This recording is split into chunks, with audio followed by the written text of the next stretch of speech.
अश्वचैन की पूजा से पहले ऐसी घटना घोर अपशकुन है राम। अब कैसे चुनेंगे अश्व? कोई बात नहीं, बचे हुए अश्वों में से ही किसी एक का चुनाव कर लेते हैं।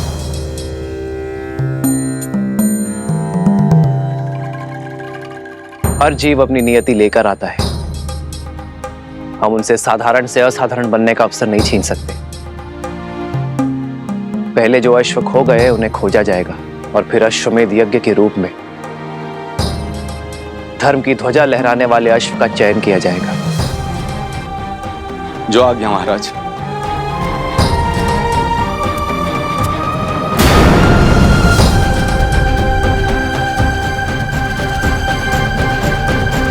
ध्यान से सुनो, तुम सब यही रुको और इन वृद्ध दंपत्ति की रक्षा करो। मैं और भैया उन दुष्टों से इनकी पुत्री को बचा कर लाते हैं।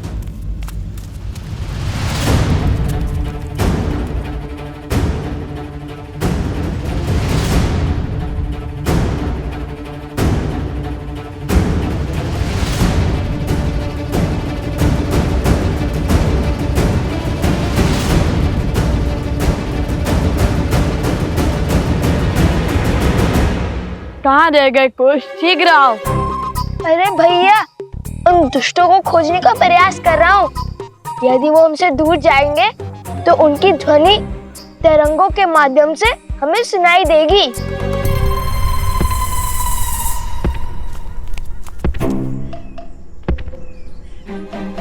कुछ सुनाई दिया? हाँ हाँ, बहुत स्पष्ट तरंग आ रही है उत्तर की ओर से।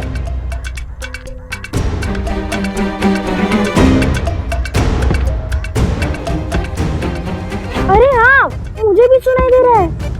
तरंग बहुत ही निकट से आ रही है, अर्थात वो उद्दंडी स्वयं ही हमारे पास में फंसने आ रहे हैं। कैसा पाश? वही जो तुम दोनों ने बिछाया होगा। तुम केवल भूमि से ध्वनि तरंग सुन रहे हो, पवन में आ रही ध्वनि नहीं।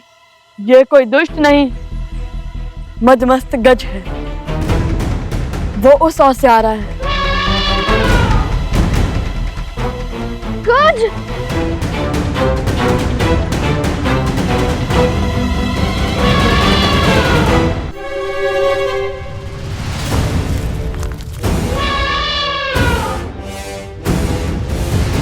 तैयार? तैयार।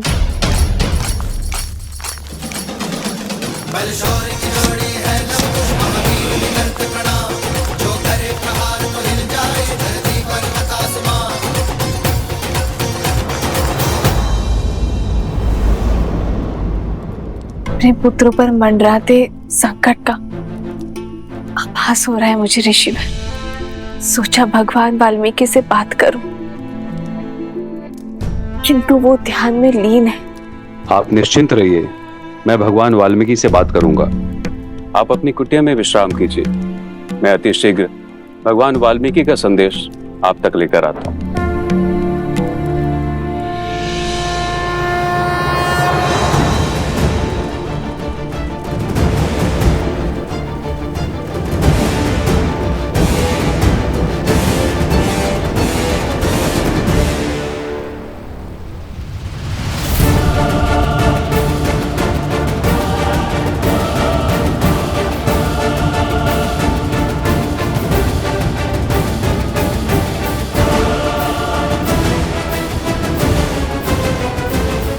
क्यों मृत्यु के मुख में चले आ रहे हो बालको?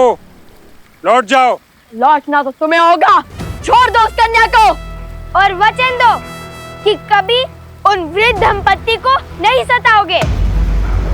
हमसे मुक्ति चाहते हो तो इन्हें मुक्त करो। राम भक्त हैं हम, शब्दों से डिगेंगे नहीं। अच्छा, तो फिर आओ और ले जाओ इसे।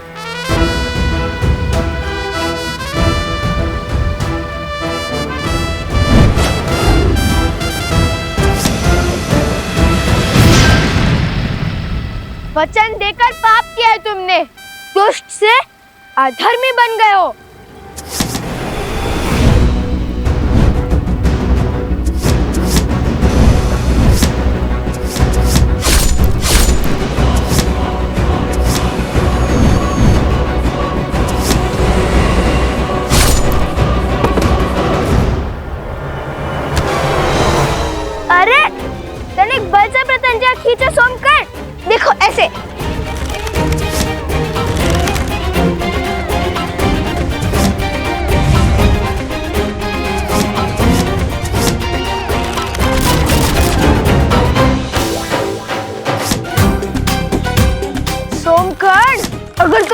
दुष्टों की तरफ हो तो अभी बता दो। सब कुछ कितना शुभ चल रहा था हमारे राम राज्य में, अकस्मात क्या हुआ? हाँ गुरुवर, ये सब क्या हो रहा है? कदाचित देवता इस यज्ञ से प्रसन्न नहीं है। यदि ये यज्ञ उचित समय पर प्रारंभ ना हुआ तो इस यज्ञ और यज्ञ का संकल्प लेने वाले राजा का कोई मूल्य नहीं रहेगा। बस अब इससे अधिक मैं और कुछ नहीं कह सकता। सबका भला।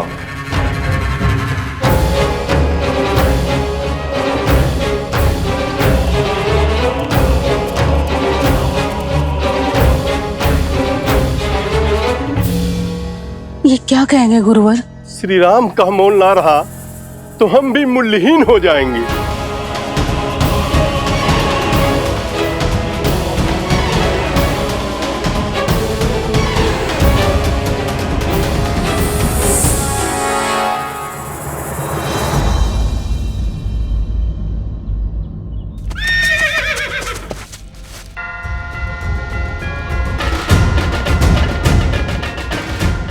लगता है अश्व आसपास ही है।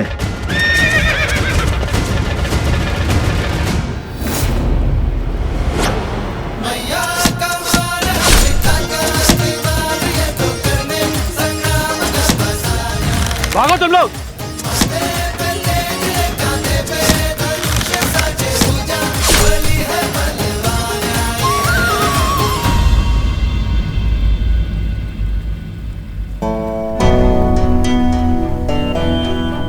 उठो, आंखें खोलो। कुश, थोड़ा सा जल लेके आओ। उठो।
प्रणाम माता सरस्वती। लवकुश, तुम दोनों ने ही पराक्रम की प्रकाष्ठा पार की है। मैं तुम दोनों से ही अत्यंत प्रसन्न हूँ। मांगो, क्या वर चाहते हो? सब कुछ तो है हमारे पास, और अब तो श्री राम से भेंट के द्वार भी खुल चुके हैं हमारे लिए, तो ये स्वप्न भी पूर्ण ही हो जाएगा।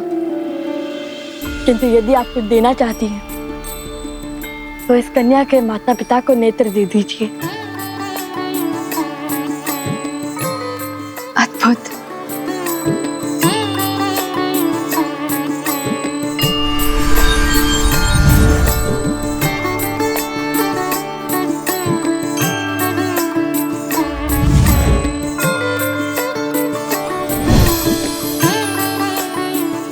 ये भगवान विष्णु का प्रतिरूप दिव्य शालिग्राम है। ये उस दंपत्ति को दे देना, उनकी दृष्टि लौट आएगी।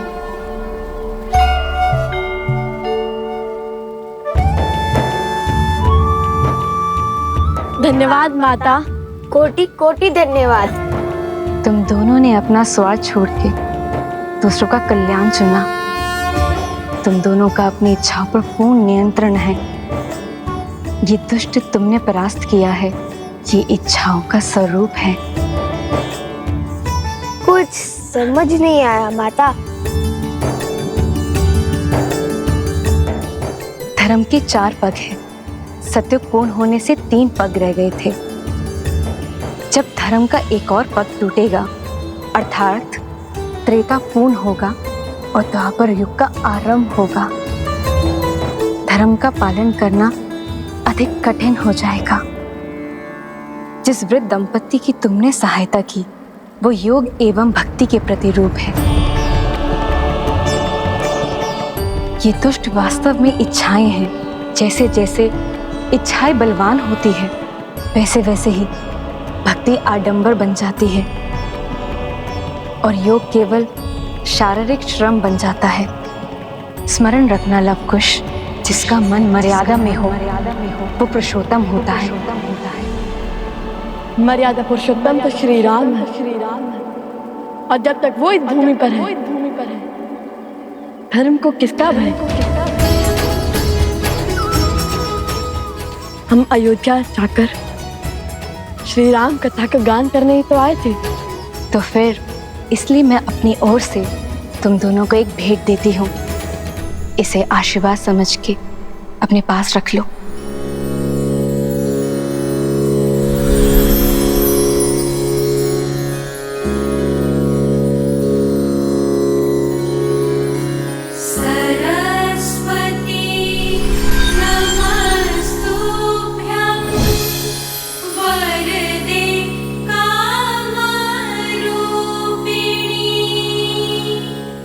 कला अंतर मन के भाव को स्पष्ट करती है और ये वीणा तुम्हारे मन के भावों को ध्वनि देगी। इस वीणा के साथ राम कथा का गायन करोगे, वो कथा समय के अंत तक अमर हो जाएगी। धन्यवाद माता, कोटि कोटि धन्यवाद।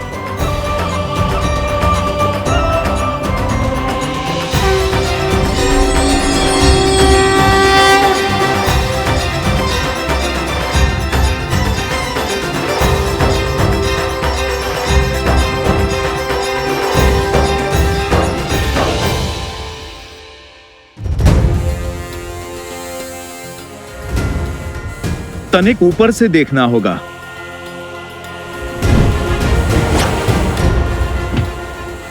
जय श्री राम।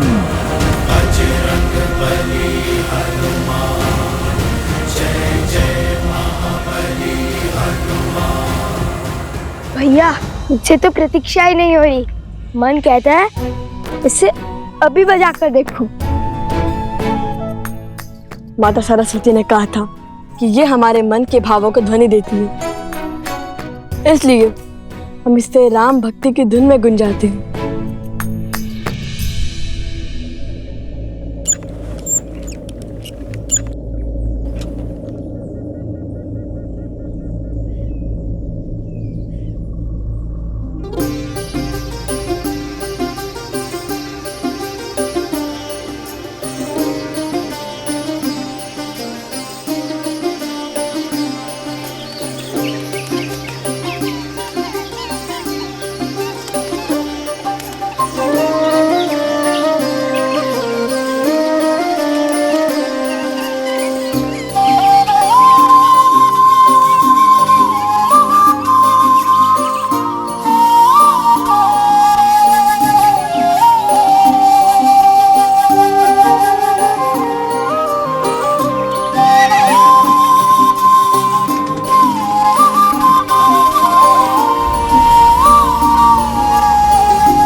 इतनी सुंदर धुन है।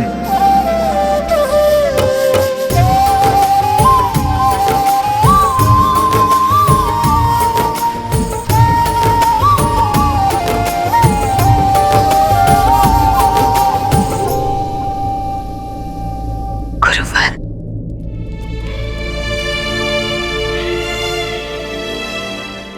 गुरुवर, मेरे लव कुश ठीक तो है ना? क्या कहा भगवान वाल्मीकि ने? सब कुशल मंगल है देवी।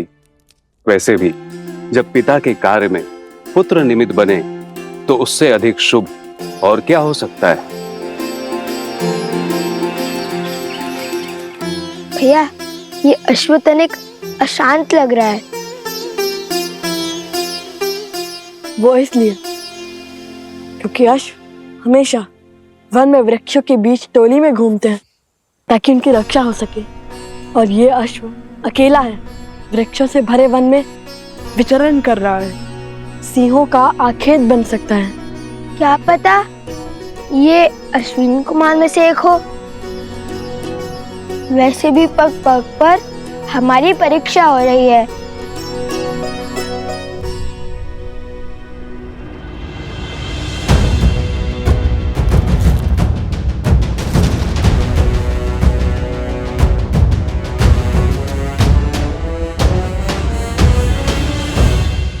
हर समस्या का जड़ अवश्य ही ये सोमकर्ण है। जब भी हमारे साथ रहता है तब कोई ना कोई संकट आ पड़ता है। नहीं नहीं, सत्य कुछ और है। जब जब मैं तुम दोनों के साथ रहता हूँ तब तब मुझ पर विपत्तियों का पहाड़ आ पड़ता है।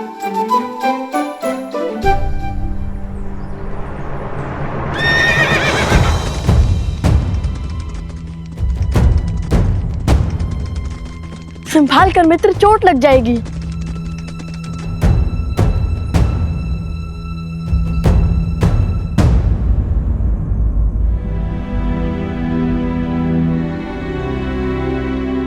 अति उत्तम भैया। ये तो अधिक उत्तेजित लगता है। जब मुझे उत्तेजना होती है तब माता मुझे राम नाम स्मरण करवाती है। तुम भी राम नाम का स्मरण करो मित्र। कुछ और सोचना पड़ेगा। सोच लिया।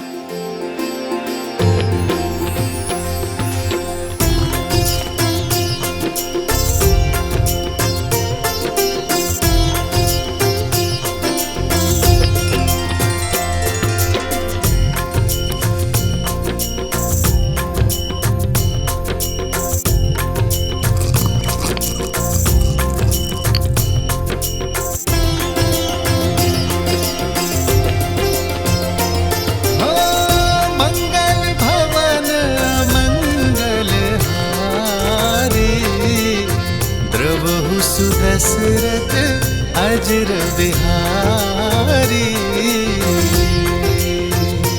होई सोई जो राम रचिरा को करी तरन बढ़ावे साखा। अद्भुत युक्ति लगाई भैया, किंतु श्री राम के नाम के साथ माता सीता का भी नाम लिखकर देखिए, संपूर्ण रूप से शांत हो जाएगा।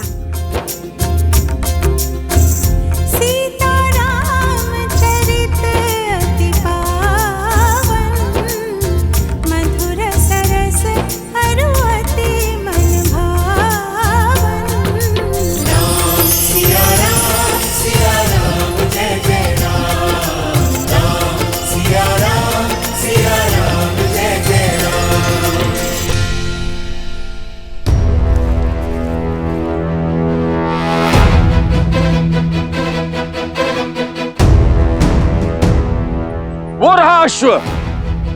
भैया भागो। अरे कहाँ भाग रहे हो? विपत्ति से दूर। पहले तुनीर का चोर समझकर हमारे पीछे भागे, उसके बाद वो अश्व का स्वामी, और अब इसे खोजने भी कोई आ रहा है। जिनका अश्व है वो आ गए हैं।